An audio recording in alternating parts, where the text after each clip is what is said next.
শিয়ালদা ডিভিশনের 8টি স্টেশনে বন্ধ হয়ে যাচ্ছে রিজার্ভেশনের টিকিট কাউন্টার। একটি বিজ্ঞপ্তি জারি করে এই কথা জানিয়েছে পূর্ব রেল কর্তৃপক্ষ। আগামী মাস অর্থাৎ জুলাই মাসের 1 তারিখ থেকে বন্ধ হয়ে যাচ্ছে স্টেশনগুলির পিআরএস কাউন্টার। শিয়ালদা ডিভিশনের নর্থ লাইনের আগরপাড়া, টিটাগড়, জগদ্দল, বিরাটি, অশোকনগর রোড, মৎস্য সহ আরও বেশ কয়েকটি স্টেশন, দক্ষিণ শাখার ঢাকুরিয়া ও বজবজ লাইনে নিউ আলিপুর স্টেশনে থাকা রিজার্ভেশন টিকিট কাউন্টারগুলি বন্ধ হয়ে যাচ্ছে। কাছের পিআরএস কাউন্টারগুলি থেকে টিকিট কাটার অনুরোধ করেছে রেল কর্তৃপক্ষ। অনলাইনে আইআরসিটিসির ওয়েবসাইট ব্যবহারের কথাও বলা হয়েছে। কেন এই সিদ্ধান্ত?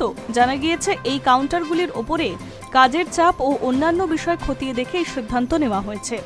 রেল স্টেশনের এই সিদ্ধান্তে খুশি নন স্টেশনগুলির যাত্রীদের একাংশ। তারা মনে করছেন, নিজেদের স্টেশনে এই পরিষেবা বন্ধ হয়ে গেলে তারা সমস্যায় পড়বেন।